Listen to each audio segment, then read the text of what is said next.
नमस्कार विद्यार्थी मित्रांनो, स्वागत आहे तुमचं आजच्या नवीन व्हिडिओमध्ये। तर आज आपण वीकली करंट अफेअर्स म्हणजेच 2 ते 8 डिसेंबर दरम्यानच्या चालू घडामोडी पाहणार आहोत। यामध्ये आपण एकूण 40 खूप महत्त्वाचे प्रश्न पाहणार आहोत मित्रांनो। आणि तुम्हाला जर या व्हिडिओची पीडीएफ हवी असेल ना, तर व्हिडिओच्या डिस्क्रिप्शन बॉक्समध्ये आपल्या टेलिग्राम चॅनलची लिंक आहे, तेथे तुम्हाला सर्व व्हिडिओच्या पीडीएफ अगदी फ्रीमध्ये मिळतील। तर मित्रांनो, वेळ वाया न घालवता आपण या व्हिडिओला सुरुवात करूयात। तर पहिला प्रश्न आहे, भारताच्या 55व्या आंतरराष्ट्रीय चित्रपट महोत्सवात म्हणजेच इफ्फीमध्ये Indian film personality of the year पुरस्कार कोणाला मिळालेला आहे? तर याचे योग्य उत्तर ऑप्शन डी, विक्रांत मैसी यांना मिळालेला आहे। तर याविषयी महत्त्वाची माहिती देखील पाहून घेऊयात।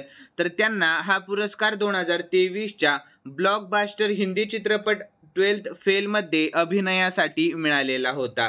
तर 55वा भारतीय आंतरराष्ट्रीय चित्रपट महोत्सव इफ्फी विषयी महत्त्वाची माहिती पाहून घेऊयात। तर कोठे झाला? तर गोवा। आणि केव्हा? तर 20 ते 28 नोव्हेंबर 2024 मध्ये। आणि आयोजक तर माहिती आणि प्रसारण मंत्रालय, राष्ट्रीय चित्रपट विकास महामंडळ आणि एंटरटेनमेंट सोसायटी ऑफ गोवा मध्ये। ठीक आहे, लक्षात ठेवा। यानंतर मित्रांनो, पुढील आहे दुसरा प्रश्न। तर कोणत्या राज्याने अलीकडेच मिशन अरुण हिमवीर सुरू केले आहे? तर याचे योग्य उत्तर ऑप्शन डी, अरुणाचल प्रदेश। कोणी? तर अरुणाचल प्रदेशने। तर याविषयी महत्त्वाची माहिती पाहून घेऊयात। तर अरुणाचल प्रदेश सरकारने कृषी उत्पादन उत्पादकांना मदत देण्यासाठी मिशन अरुण हिमवीर सुरू केलेले आहे। तर या उपक्रमाअंतर्गत 72 लाख रुपये किमतीची अंदाजे 400 टन फळे आणि भाजीपाला देशी शेतकऱ्यांच्या माध्यमातून भारतीय सैन्याला पुरविण्यात आलेला आहे। तर यानंतर आपण अरुणाचल प्रदेश विषयी शॉर्टमध्ये महत्त्वाची माहिती पाहून घेऊयात। तर राजधानी आहे इटानगर आणि सध्याचे मुख्यमंत्री पेमा खांडू आणि सध्याचे राज्यपाल कैवल्य त्रिविक्रम परनाईक हे आहेत। यानंतर मित्रांनो, पुढील तिसरा प्रश्न। तर अमेरिकेचे नवनिर्वाचित राष्ट्राध्यक्ष डोनाल्ड ट्रम्प यांनी फेडरल ब्युरो ऑफ इन्व्हेस्टिगेशन म्हणजेच FBI चे प्रमुख म्हणून कोणाची नियुक्ती केलेली आहे? तर याचे योग्य उत्तर ऑप्शन सी, काश पटेल यांची। कोणाची? काश पटेल यांची नियुक्ती केलेली आहे। तर याविषयी महत्त्वाची माहिती पाहूयात। तर अमेरिकेचे नवनिर्वाचित राष्ट्राध्यक्ष डोनाल्ड ट्रम्प यांनी भारतीय वंशाचे अमेरिकन काश पटेल यांचे अभिनंदन केले। तर काश पटेल यांची फेडरल ब्युरो ऑफ इन्व्हेस्टिगेशन म्हणजेच FBI प्रमुखपदी नियुक्ती करण्यात आलेली आहे। तर या नियुक्तीसह काश पटेल हे त्यांच्या मंत्रिमंडळामध्ये निवड झालेले दुसरे भारतीय अमेरिकन ठरलेले आहे। यानंतर यापूर्वी डोनाल्ड ट्रम्प यांनी भारतीय अमेरिकन शास्त्रज्ञ जय भट्टाचार्य यांची देशातील सर्वोच्च आरोग्य संशोधन आणि निधी संस्था आणि नॅशनल इन्स्टिट्यूट ऑफ हेल्थचे संचालक म्हणून निवड केलेली होती। तर यानंतर पुढील चौथा प्रश्न। भारतातील कोणते राज्य 1 डिसेंबर रोजी आपला 62वा राज्य दिवस साजरा करत आहे? तर याचे योग्य उत्तर आहे ऑप्शन ए, नागालँड हे। कोणते? तर नागालँड। तर याविषयी आपण महत्त्वाची माहिती पाहून घेऊयात। तर नागालँड 1 डिसेंबर 2024 रोजी आपला 62वा राज्यत्व दिन साजरा करत आहे। तर या दिवशी 1963 मध्ये ते अधिकृतपणे भारताचे 16वे राज्य बनले। तर या कालावधीमध्ये शिक्षक उपस्थिती निरीक्षण प्रणाली स्माईल ॲप लॉन्च केले जाईल। तर यानंतर त्याचबरोबर सरकारी कामकाजाचे डिजिटल आणि आधुनिकीकरण करण्याचा उपक्रम स्मार्ट सचिवालय देखील सुरू करण्यात येणार आहे। तर यानंतर आपण नागालँड विषयी देखील शॉर्टमध्ये महत्त्वाची माहिती पाहून घेऊयात। तर नागालँडची राजधानी आहे कोहिमा। सध्याचे मुख्यमंत्री नेफ्यू रिओ आणि सध्याचे राज्यपाल ला गणेशन हे आहेत। यानंतर मित्रांनो, पुढील पाचवा प्रश्न। भारतातील कोणत्या राज्यामध्ये जागतिक बँकेच्या मदतीने कृत्रिम बुद्धिमत्ता केंद्राची स्थापना केली जाईल? तर याचे योग्य उत्तर ऑप्शन बी, हरियाणा या। कोणत्या? तर हरियाणा या। तर याविषयी आपण महत्त्वाची माहिती देखील पाहून घेऊयात। शॉर्टमध्ये आहे माहिती, लक्ष द्या माहितीकडे। तर हरियाणामध्ये जागतिक बँकेच्या मदतीने कृत्रिम बुद्धिमत्ता केंद्राची स्थापना केली जाईल। तर यामुळे तरुणांना आर्टिफिशियल इंटेलिजन्स आणि आधुनिक तंत्रज्ञानाची कौशल्य उपलब्ध करून देण्यास मदत देखील होईल। यानंतर पुढील प्रश्न आहे 6वा। तर भारतातील कोणत्या राज्यामध्ये बस संगवारी ॲप सुरू करण्यात आलेले आहे? तर याचे योग्य उत्तर ऑप्शन डी छत्तीसगड. या कोणत्या तर छत्तीसगड या राज्यामध्ये, तर याविषयी महत्त्वाची माहिती पाहूयात आपण. तर नुकतेच छत्तीसगडचे मुख्यमंत्री विष्णुदेव साई यांनी बस संगवारी ॲप लॉन्च केलेले आहे. तर या ॲपद्वारे बसमध्ये प्रवास करणाऱ्या प्रवाशांना बसचे वेळापत्रक आणि मार्गांची माहिती घर बसल्या सहज मिळू शकणार आहे. तर यानंतर छत्तीसगड विषयी शॉर्टमध्ये महत्त्वाची माहिती. राजधानी आहे रायपूर आणि सध्याचे मुख्यमंत्री आहेत श्री विष्णुदेव साई. कोण आहेत? श्री विष्णुदेव साई. यानंतर पुढील प्रश्न 7वा. तर राष्ट्रीय प्रदूषण नियंत्रण दिवस 2024 कधी साजरा केला जातो? तर याचे योग्य उत्तर ऑप्शन ए 2 डिसेंबर रोजी राष्ट्रीय प्रदूषण नियंत्रण दिवस साजरा केला जातो. तर याविषयी महत्त्वाची माहिती देखील पाहूयात. तर 1984च्या भोपाळ वायू दुर्घटनेमध्ये मरण पावलेल्यांच्या स्मरणार्थ दरवर्षी 2 डिसेंबर रोजी राष्ट्रीय प्रदूषण नियंत्रण दिवस पाळला जात असतो. तर हवा, पाणी आणि मातीवर परिणाम करणाऱ्या प्रदूषणाच्या गंभीर परिणामांबद्दल जागरूकता वाढवणे आणि भोपाळसारख्या औद्योगिक आपत्ती टाळण्यासाठी प्रतिबंधात्मक उपायांच्या गरजेवर भर देणे हा या दिवसाचा मुख्य उद्देश आहे. यानंतर राष्ट्रीय प्रदूषण दिन 2024 ची थीम काय होती? तर स्वच्छ हवा, हरित पृथ्वी आणि शाश्वत जीवनाच्या दिशेने एक पाऊल. यानंतर पुढील प्रश्न. कोणत्या राज्य सरकारने डिसेंबर 2024 मध्ये प्रयागराजच्या महाकुंभ क्षेत्राला तात्पुरता जिल्हा म्हणून घोषित केलेले आहे? तर याचे योग्य उत्तर ऑप्शन बी उत्तर प्रदेश. या कोणत्या तर उत्तर प्रदेश या. तर याविषयी आपण महत्त्वाची माहिती देखील पाहून घेऊया. तर प्रयागराजचा महाकुंभ मेळा परिसर यूपी सरकारने तात्पुरता जिल्हा म्हणून घोषित केलेला आहे. तर प्रयागराजमध्ये महाकुंभाची तयारी आणि प्रशासन सुरळीतपणे पार पाडण्यासाठी हा तात्पुरता जिल्हा तयार करण्यात आलेला आहे, जो इतर कायमस्वरूपी जिल्ह्यांप्रमाणेच काम करणार. तर यामध्ये DM, SP, मॅजिस्ट्रेट अशी सर्व पदे निर्माण करण्यात आलेली आहेत. तर यानंतर 4 तहसील क्षेत्रातील 67 गावे एकत्र करून या नवीन जिल्ह्याची निर्मिती करण्यात आलेली आहे आणि महाकुंभ दर 12 वर्षांनी एकदा आयोजित केला जातो. तर यावेळी तो 13 जानेवारी ते 26 फेब्रुवारी 2025 या कालावधीमध्ये प्रयागराजमध्ये आयोजित केला जाईल. तर यानंतर मित्रांनो, राजधानी आहे उत्तर प्रदेशची लखनौ आणि सध्याचे मुख्यमंत्री आहेत योगी आदित्यनाथ आणि सध्याचे राज्यपाल आहेत आनंदीबेन पटेल आणि राष्ट्रीय उद्यान दुधवा, पिलीभीत, राणीपूर वन्यजीव अभयारण्य आणि राज्य प्राणी आहे बारासिंगा आणि राज्य पक्षी सारस आहे आणि लोकसभेच्या एकूण 80 जागा आहेत आणि राज्यसभेच्या एकूण 31 जागा आहेत. ठीक आहे मित्रांनो, लक्षात ठेवा. यानंतर पुढील प्रश्न आहे 9वा. तर भारतातील वनस्पती आरोग्य व्यवस्थापनाला प्रोत्साहन देण्यासाठी भारत आणि कोणत्या बँकेने $98 दशलक्ष कर्ज करारावर स्वाक्षरी केलेली आहे? तर याचे योग्य उत्तर ऑप्शन ए आशियाई विकास बँक. कोणत्या तर आशियाई विकास बँक. तर याविषयी महत्त्वाची माहिती पाहूयात. तर केंद्र सरकार आणि आशियाई विकास बँकेने बागायती पीक शेतकऱ्यांना रोगमुक्त लागवड साहित्य देण्यासाठी कर्ज करारावर स्वाक्षरी केली. तर यामुळे पिकांचे उत्पादन आणि गुणवत्ता वाढेल आणि पिके हवामान बदलासाठी अधिक लवचिक बनतील.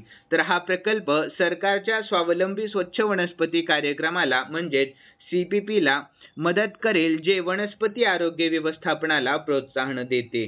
तर यानंतर मित्रांनो, ADB विषयी आपण शॉर्टमध्ये महत्त्वाची माहिती पाहून घेऊया. तर ADB म्हणजे एशियन डेव्हलपमेंट बँक म्हणजेच आशियाई विकास बँक आणि स्थापना 1966 मध्ये झाली. मुख्यालय कोठे आहे? तर मनिला, फिलिपिन्समध्ये मुख्यालय आहे आणि 11वे अध्यक्ष कोण आहेत? तर मसातो कांडा हे 11वे अध्यक्ष आहेत आणि सदस्य देश एकूण 69 आहे आणि 69वा इस्रायल हा आहे. यानंतर 10वा प्रश्न पाहूया. तर भारत आणि कोणत्या देशामध्ये द्विपक्षीय संयुक्त लष्करी सराव हरिमौ शक्ती आयोजित करण्यात आलेला आहे? तर याचे योग्य उत्तर ऑप्शन बी मलेशिया. या कोणत्या तर मलेशिया या. तर याविषयी महत्त्वाची माहिती पाहूयात आपण. तर भारत आणि मलेशिया यांनी 2 डिसेंबर 2024 रोजी मलेशियातील पहांग जिल्ह्यातील बँटिक कॅम्प येथे हरिमौ शक्ती हा द्विपक्षीय संयुक्त लष्करी सराव सुरू केलेला आहे. तर या वार्षिक द्विपक्षीय सरावाची 2024 आवृत्ती 2 ते 15 डिसेंबर 2024 या कालावधीमध्ये होणार आहे. तर संयुक्त युद्ध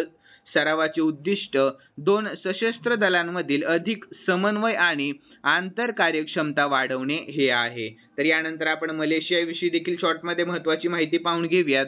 तर मलेशियाची राजधानी क्वालालंपूर आहे. चलन आहे मलेशियन रिंगीट आणि सध्याचे पंतप्रधान आहेत अनवर इब्राहिम आहेत. कोण आहेत? अनवर इब्राहिम. यानंतर पुढील 11वा प्रश्न, तर भारत आणि कोणत्या देशामध्ये पहिला संयुक्त सराव सिनबॅक्स आयोजित करण्यात आला होता? तर याचे योग्य उत्तर आहे ऑप्शन सी कंबोडिया या. कोणत्या? तर कंबोडिया या. तर याविषयी आपण महत्त्वाची माहिती पाहून घेऊया. तर भारत कंबोडियाचा पहिला संयुक्त टेबल टॉप सराव सिनबॅक्स 1 डिसेंबर 2024 रोजी foreign training node Pune Maharashtra येथे सुरू झाला. तर दोन्ही देशांच्या लष्करांमधील हा पहिला सिनबॅक्स सराव 1 ते 18 डिसेंबर 2024 या कालावधीमध्ये झाला आहे. तर भारतीय लष्करांच्या इन्फंट्री ब्रिगेडचे 20 सदस्य आणि 20 कंबोडियन आर्मीचे कर्मचारी सिनबॅक्स या पहिल्या सरावात सहभागी होत आहेत. यानंतर कंबोडियाविषयी महत्त्वाची माहिती पाहून घेऊया शॉर्टमध्ये. राजधानी आहे नोम पेन आणि चलन आहे कंबोडियन रिएल. ठीक आहे मित्रांनो. यानंतर पुढील 12वा प्रश्न, तर सय्यद मोदी आंतरराष्ट्रीय बॅडमिंटन स्पर्धा 2024 चे पुरुष विजेतेपद कोणी जिंकले? तर याचे योग्य उत्तर ऑप्शन ए लक्ष्य सेन यांनी. कोणी? तर लक्ष्य सेन यांनी जिंकलेले आहे. तर याविषयी महत्त्वाची माहिती पाहूयात आपण.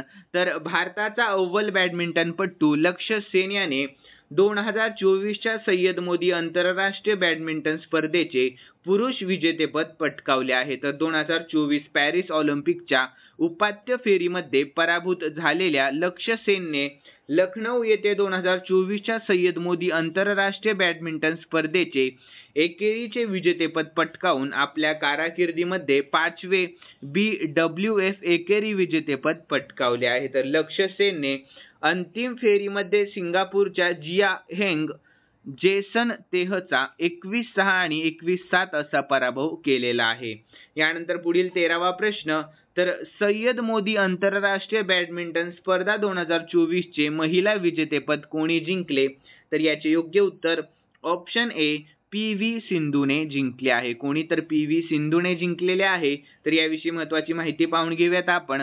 तर भारताची अव्वल बॅडमिंटनपटू PV सिंधूने 2024 सय्यद मोदी आंतरराष्ट्रीय बॅडमिंटन चॅम्पियनशिपचे महिला विजेतेपद पटकावले आहे. तर तिने अंतिम फेरीमध्ये चीनचा खेळाडू वू लुओयू याचा 21-14 आणि 21-16 असा पराभव करून या एकेरीचे विजेतेपद पटकावले. तर या सय्यद मोदी आंतरराष्ट्रीय बॅडमिंटन स्पर्धा 26 नोव्हेंबर ते 1 डिसेंबर 2024 या कालावधीमध्ये उत्तर प्रदेशातील लखनौ येथील बाबू बनारसी दास इंडोर स्टेडियमवर आयोजित करण्यात आलेली होती. यानंतर आपण BWF म्हणजेच बॅडमिंटन जागतिक महासंघाविषयी शॉर्टमध्ये महत्त्वाची माहिती पाहून घेऊयात. तर बॅडमिंटन वर्ल्ड फेडरेशन ही बॅडमिंटन खेळाची जागतिक प्रशासकीय संस्था आहे. तर त्याची स्थापना 1934 मध्ये लंडनमध्ये आंतरराष्ट्रीय बॅडमिंटन फेडरेशन म्हणून झाली. तर मुख्यालय कोठे आहे? क्वालालंपूर मलेशियामध्ये आणि अध्यक्ष पॉल एरिक हायर लार्सन हे आहेत. यानंतर पुढील 14वा प्रश्न, तर रायथू भरोसा योजना कोणत्या राज्याची आहे? तर याचे योग्य उत्तर ऑप्शन सी तेलंगणा या राज्याची. कोणत्या राज्याची? तेलंगणा या राज्याची. तर याविषयी महत्त्वाची माहिती पाहूयात आपण. तर तेलंगणाच्या मुख्यमंत्र्यांनी रायथू भरोसा योजना सुरू करण्याची घोषणा केली, ज्यामध्ये रायतू बंधू अंतर्गत 10,000 वरून 15,000 एकर वार्षिक मदत देण्याचे आश्वासन दिलेले आहे. तर काँग्रेस सरकारने 20,616 कोटी रुपयांचे पीक कर्ज माफ केले आणि 25.35 लाख शेतकऱ्यांना फायदा झालेला आहे. तर राज्य शेतकऱ्यांना मोफत वीज खत सबसिडी आणि MSP धोरणांसह मदत करते. तर यानंतर तेलंगणाविषयी शॉर्टमध्ये महत्त्वाची माहिती पाहूयात. तर तेलंगणाची राजधानी हैदराबाद, मुख्यमंत्री रेवंत रेड्डी आणि सध्याचे राज्यपाल जिष्णू देव वर्मा हे आहेत. यानंतर पुढील प्रश्न, कोणत्या राज्यातील शिवपुरी जिल्ह्यातील माधव राष्ट्रीय उद्यान हे राज्याचे 8वे व्याघ्र प्रकल्प म्हणून घोषित करण्यात आले? तर याचे योग्य उत्तर ऑप्शन ए मध्य प्रदेश. काय? तर मध्य प्रदेश. तर याविषयी आपण महत्त्वाची माहिती पाहून घेऊया. तर मध्य प्रदेशातील शिवपुरी जिल्ह्यातील माधव नॅशनल पार्क हे राज्यातील 8वे व्याघ्र प्रकल्प म्हणून घोषित करण्यात आलेले आहे. तर माधव राष्ट्रीय उद्यानाला व्याघ्र प्रकल्प म्हणून अधिसूचित करण्याच्या प्रस्तावाला राष्ट्रीय व्याघ्र संवर्धन प्राधिकरणाच्या म्हणजेच NTCAच्या तांत्रिक समितीने मान्यता दिलेली आहे। यानंतर आपण मध्य प्रदेश विषयी देखील शॉर्टमध्ये महत्त्वाची माहिती पाहून घेऊयात। राजधानी आहे भोपाळ, सध्याचे मुख्यमंत्री मोहन यादव आणि सध्याचे राज्यपाल आहेत मंगूभाई पटेल आणि लोकसभेच्या एकूण 29 जागा आहेत आणि राज्यसभेच्या एकूण 11 जागा आहेत। ठीक आहे मित्रांनो, लक्षात ठेवत जा। यानंतर पुढील प्रश्न आहे 16वा, तर कोणत्या राज्याच्या पर्यटन क्षेत्राला आंतरराष्ट्रीय मान्यता मिळालेली आहे? तर याचे योग्य उत्तर ऑप्शन डी पश्चिम बंगाल या। कोणत्या? तर पश्चिम बंगाल या। तर याविषयी महत्त्वाची माहिती पाहूयात। तर पश्चिम बंगालच्या पर्यटन क्षेत्राला आंतरराष्ट्रीय मान्यता प्राप्त झालेली आहे कारण युनेस्कोने हे हेरिटेज पर्यटनासाठी सर्वोच्च गंतव्य स्थान घोषित केलेले आहे। तर मुख्यमंत्री ममता बॅनर्जी यांनी धार्मिक वारसा आणि चहा पर्यटनात राज्याच्या महत्त्वपूर्ण प्रगतीवर भर दिलेला आहे। तर या विकासामुळे केवळ पर्यटनाला चालना मिळाली नाही तर हजारो तरुणांना रोजगारही मिळालेला आहे। तर पश्चिम बंगाल विषयी आपण शॉर्टमध्ये महत्त्वाची माहिती पाहून घेऊयात। तर पश्चिम बंगालची राजधानी आहे मित्रांनो कोलकाता आणि मुख्यमंत्री सध्याचे ममता बॅनर्जी आणि राज्यपाल सध्याचे CV आनंद बोस आणि राष्ट्रीय उद्याने बक्सा, गौरुमारा, जलदापारा आणि सिंगलीला। यानंतर पुढील प्रश्न आहे 17वा, तर अलीकडे चर्चेमध्ये असलेला पंबन पूल कोणत्या राज्यामध्ये आहे? तर याचे योग्य उत्तर आहे ऑप्शन सी तामिळनाडू। कोणत्या? तर तामिळनाडू या। तर याविषयी आपण महत्त्वाची माहिती देखील पाहून घेऊयात। तर अलीकडेच रेल्वे मंत्री अश्विनी वैष्णव यांनी तामिळनाडूच्या रामेश्वरम मधील नवीन पंबन पुलाची काही खास छायाचित्रे शेअर केलेली आहेत। तर हा भारतातील पहिला vertical lift railway sea bridge आहे जो सध्याच्या 105 वर्ष जुन्या पुलाची जागा घेईल। यानंतर नवीन पंबन पूल मंडपम ते पंबन जोडतो, त्यामुळे रामेश्वरम धामला जाणाऱ्या भाविकांना सहज पोहोचता येईल। तर यानंतर नवीन पंबन पूल 2.5 किलोमीटर लांबीचा पूल असून 72 मीटर उभा लिफ्ट स्पॅन आहे। तर देशातील हा अशा प्रकारचा पहिला पूल आहे। यानंतर मित्रांनो या स्टील पुलाचे डिझाईन TYPSA इंटरनॅशनल कन्सल्टंटने तयार केलेले आहे। तर त्याच्या डिझाईनमध्ये युरोपियन आणि भारतीय कोड वापरण्यात आलेले आहेत। तर यानंतर तामिळनाडू विषयी शॉर्टमध्ये महत्त्वाची माहिती पाहून घेऊयात आपण। तर सध्याचे मुख्यमंत्री आहेत MK स्टॅलिन, राजधानी आहे चेन्नई आणि सध्याचे राज्यपाल RN रवी हे आहेत सध्याचे राज्यपाल। यानंतर पुढील 18वा प्रश्न, तर बिबट्याची कोणती दुर्मिळ प्रजाती अलीकडेच ओडिशामध्ये सापडलेली आहे? तर याचे योग्य उत्तर ऑप्शन बी ब्लॅक पॅन्थर ही। कोणती? तर ब्लॅक पॅन्थर ही। तर याविषयी आपण महत्त्वाची माहिती पाहून घेऊयात। तर ऑल ओडिशा बिबट्या अंदाज 2024 वर आधारित ओडिशाच्या 3 वन विभागांमध्ये दुर्मिळ मेलानिस्टिक ब्लॅक पॅन्थर म्हणून ओळखल्या जाणाऱ्या बिबट्याच्या उपस्थितीची नोंद झालेली आहे। तर ही प्रजाती शिकार करण्यासाठी विशेषतः असुरक्षित आहे आणि राज्य त्यांच्या संरक्षणासाठी उपाययोजना करत आहे। तर सर्वेक्षणात ओडिशामध्ये एकूण 696 बिबट्या आढळून आलेले आहेत जे मागील अंदाजापेक्षा वाढ दर्शवते। यानंतर ओडिशाविषयी शॉर्टमध्ये महत्त्वाची माहिती पाहूयात। तर राजधानी आहे भुवनेश्वर, मुख्यमंत्री सध्याचे मोहन चरण माझी आणि राज्यपाल रघुबर दास आहेत आणि राष्ट्रीय उद्यान भितरकणिका आणि सिमलीपाल आणि लेक आहे चिल्का तलाव। यानंतर 19वा प्रश्न, भारतीय रेल्वेने प्रवाशांच्या सुरक्षेसाठी कोणते ॲप्लिकेशन सुरू केलेले आहे? तर याचे योग्य उत्तर आहे ऑप्शन ए संरक्षा। कोणते? तर संरक्षा। तर याविषयी महत्त्वाची माहिती पाहून घेऊयात। तर रेल्वेने प्रवासी सुरक्षा आणि कर्मचारी प्रशिक्षणासाठी संरक्षा नावाचे ॲप लॉन्च केलेले आहे जे ट्रेन प्रवास अधिक सुरक्षित करेल। यानंतर मित्रांनो आपण रेल्वेविषयी सामान्य ज्ञानाची महत्त्वाची माहिती पाहून घेऊयात। तर 1853 मध्ये कोणत्या 2 स्थानकांदरम्यान पहिली ट्रेन सुरू झाली? तर मुंबई ते ठाणे। पुढील प्रश्न, जगातील सर्वात उंच रेल्वे पूल खालीलपैकी कोणत्या नदीवर बांधला गेला? तर चिनाब नदीवर। यानंतर पुढील प्रश्न पाहूया, तर भारतातील कोणत्या गव्हर्नर जनरलच्या काळात रेल्वे मार्गाची स्थापना करण्यात आली? तर लॉर्ड डलहौसी या। पुढील प्रश्न, खालीलपैकी भारतीय रेल्वेचे शुभंकर चिन्ह कोणाचे आहे? तर भोलू हत्तीचे आहे। पुढील, तर भारतातील पहिली पाण्याखालील मेट्रो कोलकाता या ठिकाणी, भारतातील पहिली हायड्रोजन ट्रेन हरियाणा, यानंतर भारतातील पहिल्या वंदे मेट्रो सेवेचे नाव बदलून नमो भारत रॅपिड रेल असे करण्यात आलेले आहे. यानंतर रेल्वे बोर्डाचे नवे अध्यक्ष कोण आहेत, तर सतीश कुमार हे नवे रेल्वे बोर्डाचे अध्यक्ष आहेत. यानंतर 20वा प्रश्न, तर कोणत्या राज्याने न्यायिक अधिकाऱ्यांचे निवृत्तीचे वय 60 वर्षांवरून 61 वय वर्ष केलेले आहे, तर याचे योग्य उत्तर ऑप्शन बी आंध्र प्रदेश. या कोणतर आंध्र प्रदेश या, तर याविषयी महत्त्वाची माहिती पाहून घेऊयात आपण. तर आंध्र प्रदेश सरकारने न्यायिक अधिकाऱ्यांचे निवृत्तीचे वय वर्ष 60 वर्षावरून 61 वर्ष केलेले आहे. तर हा नियम 1 नोव्हेंबर 2024 पासून लागू करण्यात आला. तर या निर्णयामागे न्यायालयीन अधिकाऱ्यांच्या अनुभवाचा अतिरिक्त वर्षभर वापर करणे हा आहे. यानंतर आंध्र प्रदेश विषयी शॉर्टमध्ये महत्त्वाची माहिती पाहूयात. राजधानी आहे अमरावती आणि मुख्यमंत्री सध्याचे एन चंद्रबाबू नायडू आणि सध्याचे राज्यपाल आहेत सय्यद अब्दुल नजीर. यानंतर 21वा प्रश्न पाहूयात. तर प्रोबा 3 मोहीम कोणत्या अंतराळ संस्थेच्या माध्यमातून प्रक्षेपित करण्यात आलेली आहे, तर याचे योग्य उत्तर आहे मित्रांनो ऑप्शन डी ESA. कोणत्या, तर ESA. तर ESA म्हणजे काय, तर युरोपियन स्पेस एजन्सी. तर यानंतर आपण याविषयी महत्त्वाची माहिती पाहून घेऊयात. तर ESA चे प्रोबा 3 मिशन 4 डिसेंबर रोजी दुपारी 4:06 श्रीहरिकोटा येथून PSLV, तर PSLV म्हणजे काय, तर पोलार सॅटेलाइट लॉन्च व्हेइकल मार्गे प्रक्षेपित करण्यात आलेले आहे. तर मिशन 1 कक्षेत प्रत्यक्षित सूर्याच्या कोरणाचा अभ्यास करेल, तर जागतिक अंतराळ संशोधनामध्ये भारताचे योगदान दर्शवेल.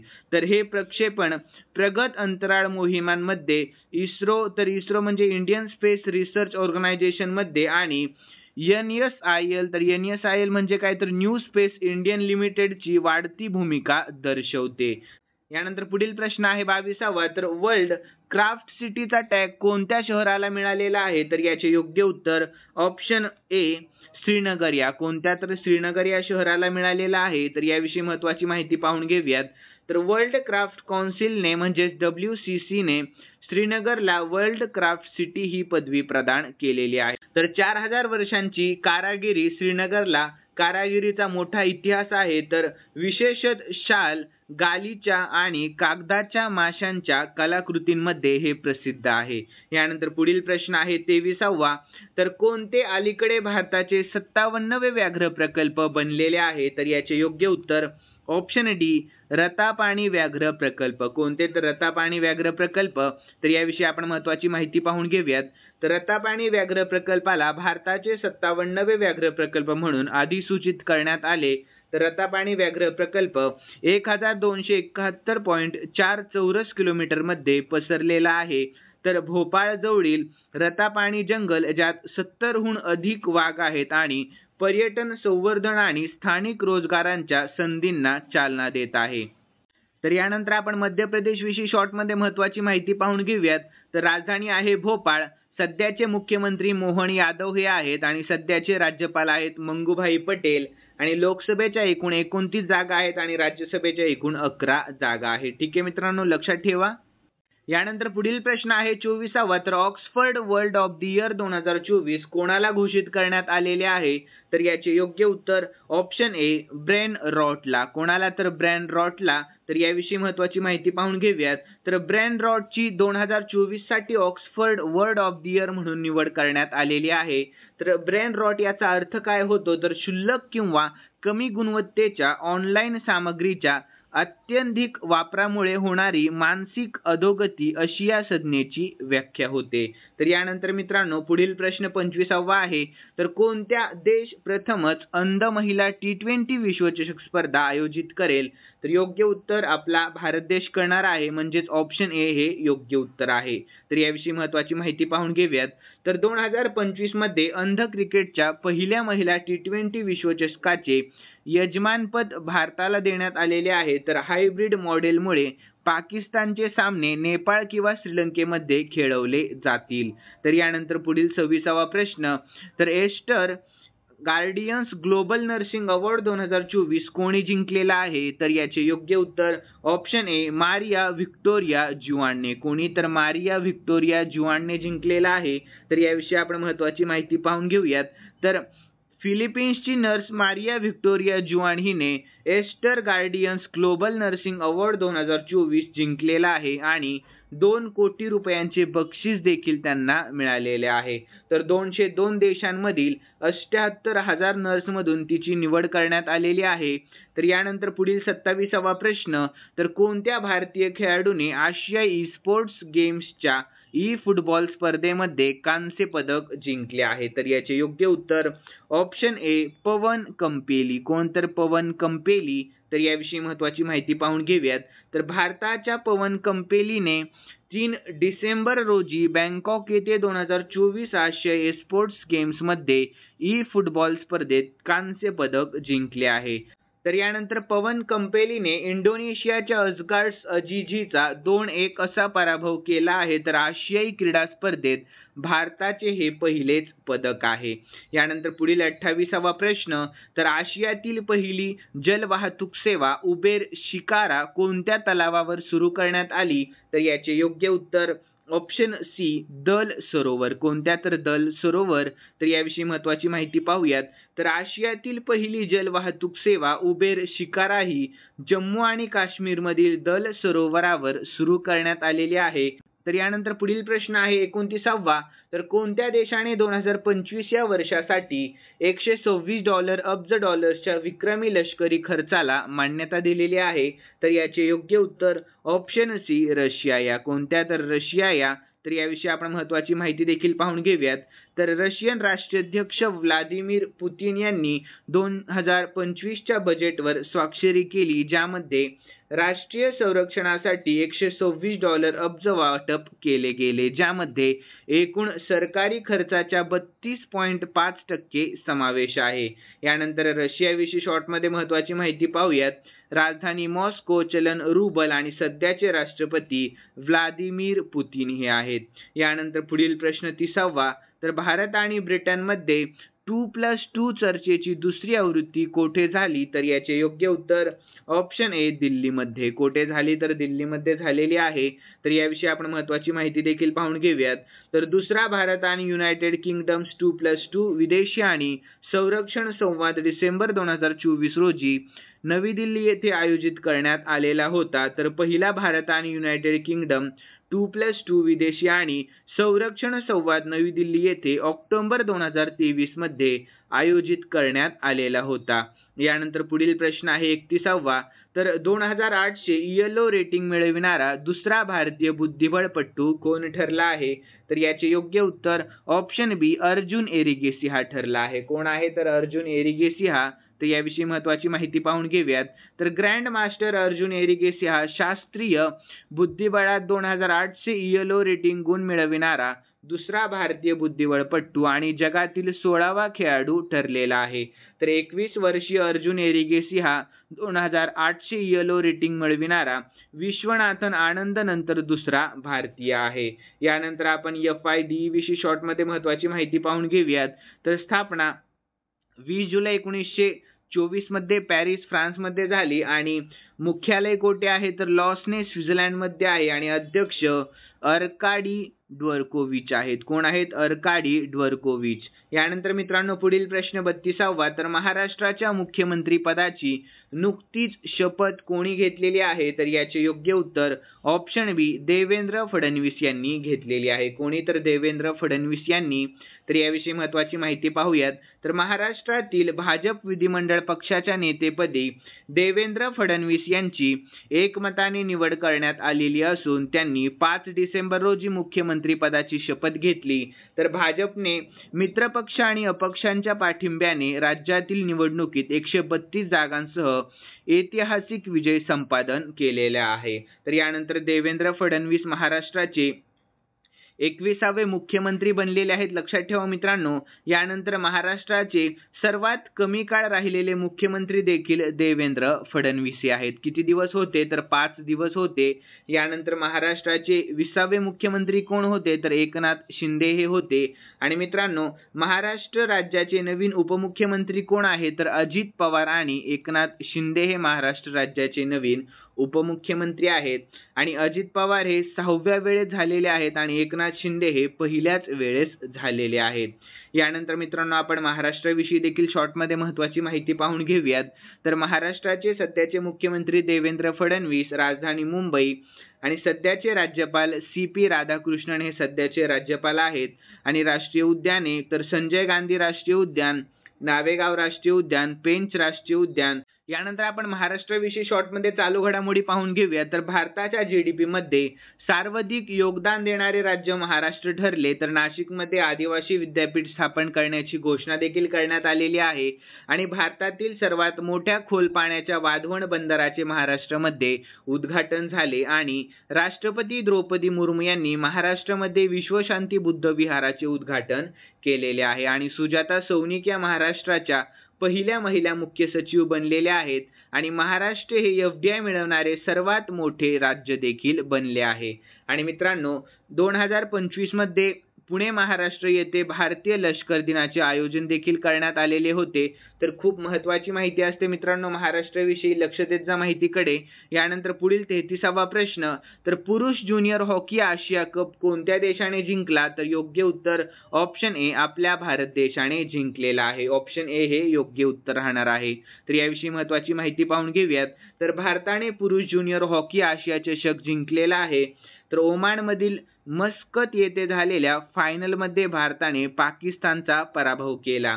तर या विजयासह भारताने या खंडीय स्पर्धेत 5व्यांदा विजेतेपद पटकावले. तर यापूर्वी भारताने 2004, 2008 आणि 2015 व 2023 मध्ये ही चॅम्पियनशिप जिंकलेली होती. यानंतर मित्रांनो, पुढील 34वा प्रश्न, तर कोणत्या देशाच्या रोबोटिक्स कंपनीने जगातील सर्वात वेगवान रोबोट तयार केला आहे तर याचे योग्य उत्तर ऑप्शन A चीन या. कोणत्या तर चीन या. तर याविषयी महत्त्वाची माहिती पाहून घेऊयात.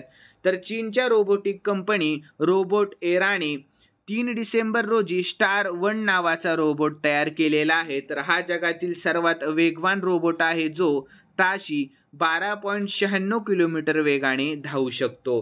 तर स्टार 1 ने चीनी कंपनी युनिट्रीच्या H1 रोबोटला पराभूत केलेले आहे. तर यानंतर H1 रोबोटने मार्च 2024 मध्ये ताशी 12 किलोमीटर वेगाने धावून एक विक्रम केलेला होता. यानंतर पुढील 35वा प्रश्न, तर कोणत्या राज्याने सार्वजनिक गोमांस खाद्यावर बंदी घातलेली आहे तर याचे योग्य उत्तर ऑप्शन C आसाम या. तर कोणत्या राज्याने? आसाम या राज्याने. तर याविषयी महत्त्वाची माहिती पाहून घेऊयात. तर आसाममध्ये हॉटेल, रेस्टॉरंट, उत्सव आणि सामुदायिक कार्यक्रमांमध्ये गोमांस खाण्यावर तत्काळ बंदी घालण्यात आलेली आहे. तर धार्मिक, सामाजिक आणि इतर सार्वजनिक कार्यक्रमांमध्ये गोमांस दिले जाणार नाही. तर आसाम कॅटल प्रिझर्वेशन ॲक्ट 2021 मजबूत करण्यासाठी ही तरतूद जोडण्यात आलेली आहे. तर यानंतर हिंदू, जैन आणि शीख बहुसंख्य असलेल्या काही भागांमध्ये गोवंश हत्या आणि गोमांस विक्रीवर या कायद्याने बंदी घातलेली आहे. यानंतर मित्रांनो, आसामविषयी आपण शॉर्टमध्ये महत्त्वाची माहिती पाहून घेऊयात. राजधानी आहे दिसपूर. सध्याचे मुख्यमंत्री हिमंता बिस्वा शर्मा आणि सध्याचे राज्यपाल लक्ष्मण प्रसाद आचार्य हे आहेत. यानंतर पुढील 36वा प्रश्न, कोणाच्या स्मरणार्थ 6 डिसेंबर हा दिवस महापरिनिर्वाण दिवस म्हणून साजरा केला जातो तर याचे योग्य उत्तर आहे option A doctor Babasaheb Ambedkar यांच्या स्मरणार्थ. कोणाच्या? तर डॉक्टर बाबासाहेब आंबेडकर यांच्या. तर याविषयी आपण महत्त्वाची माहिती पाहून घेऊयात. तर भारतीय राज्यघटनेचे मुख्य शिल्पकार आणि स्वातंत्र्य भारताचे पहिले कायदा मंत्री डॉक्टर भीमराव रामजी आंबेडकर यांच्या पुण्यतिथीनिमित्त दरवर्षी 6 डिसेंबर रोजी महापरिनिर्वाण दिवस 2024 साजरा केला जातो. तर भीमराव रामजी आंबेडकर यांचे समाधी स्थान कोठे आहे तर चैत्यभूमी मुंबईमध्ये. आणि भीमराव आंबेडकरांच्या जगातील सर्वात मोठा पुतळा कोठे आहे तर विजयवाडा आंध्र प्रदेशामध्ये. यानंतर स्टॅच्यू ऑफ नॉलेज तर लातूर महाराष्ट्रामध्ये. यानंतर पुढील प्रश्न आहे, तर नासाचे पुढील प्रमुख म्हणून नुकतेच कोणाचे नाव देण्यात आलेले आहे? तर याचे योग्य उत्तर ऑप्शन सी, जेरेड इसाकमन यांचे नाव देण्यात आलेले आहे. तर याविषयी महत्त्वाची माहिती पाहून घेऊयात. तर अमेरिकेचे राष्ट्राध्यक्ष निर्वाचित डोनाल्ड ट्रम्प यांनी अब्जाधीश जेरेड इसाकमन यांना नामनिर्देशित केलेले आहे, तर ज्यांनी एलॉन मस्कच्या स्पेसएक्स वरून अंतराळामध्ये पहिली खासगी अंतराळ यात्रा केली होती. तर त्यांच्या प्रशासनातील नासाचे पुढील प्रमुख म्हणून. तर यानंतर नासाविषयी शॉर्टमध्ये महत्त्वाची माहिती, तर लॉंग फॉर्म आहे national aeronautics and space administration आणि स्थापना नासाची झाली 29 जुलै 1958 मध्ये आणि नासाचे मुख्यालय वॉशिंग्टन DC युनायटेड स्टेट्समध्ये आहे आणि सध्याचे अध्यक्ष जेरेड इसाकमन हे आहेत. कोण आहेत? जेरेड इसाकमन. यानंतर पुढील प्रश्न आहे 38वा, तर कोणत्या न्यायाधीशांच्या शपथेनंतर सर्वोच्च न्यायालयातील न्यायाधीशांची संख्या एकूण 32 झालेली आहे? तर याचे योग्य उत्तर ऑप्शन डी, न्यायमूर्ती मनमोहन यांच्या. कोणत्या? तर न्यायमूर्ती मनमोहन यांच्या. तर याविषयी आपण महत्त्वाची माहिती पाहून घेऊया. तर न्यायमूर्ती मनमोहन दिल्ली उच्च न्यायालयाचे माजी मुख्य न्यायाधीश यांनी सर्वोच्च न्यायालयाचे न्यायाधीश म्हणून शपथ घेतली. तर सर्वोच्च न्यायालयातील न्यायाधीशांची संख्या 32 पर्यंत वाढवली. तर 28 नोव्हेंबर 2024 रोजी सर्वोच्च न्यायालयाच्या कॉलेजियमने त्यांच्या पदोन्नतीची शिफारस केलेली होती. यानंतर आपण सर्वोच्च न्यायालयाविषयी शॉर्टमध्ये महत्त्वाची माहिती पाहून घेऊयात. स्थापना 26 जानेवारी 1950 मध्ये झाली आणि 51वे सरन्यायाधीश कोण आहेत? तर न्यायमूर्ती संजीव खन्ना हे 51वे सरन्यायाधीश आहेत. यानंतर पुढील प्रश्न 39वा, तर एकनाथ शिंदे यांनी कोणत्या राज्याचे उपमुख्यमंत्री म्हणून शपथ घेतली आहे? तर याचे योग्य उत्तर ऑप्शन डी, आपल्या महाराष्ट्र राज्याचे. तर याविषयी आपण महत्त्वाची माहिती पाहून घेऊयात. तर शिवसेनेचे अध्यक्ष एकनाथ शिंदे यांनी उपमुख्यमंत्री म्हणून शपथ घेतली. तर देवेंद्र फडणवीस हे मुख्यमंत्री म्हणून काम पाहतील. तर अजित पवार हे दुसरे उपमुख्यमंत्री असतील, ज्यांना 230 जागांवर युतीच्या बहुमताचा पाठिंबा आहे. यानंतर मित्रांनो पुढील प्रश्न आहे 40वा आणि शेवटचा प्रश्न आहे हा, तर कोणत्या राज्याने इंदिराम्मा आवास योजना फेज 1 सुरू केलेला आहे? तर याचे योग्य उत्तर आहे ऑप्शन ए, तेलंगणा या. कोणत्या? तर तेलंगणा या.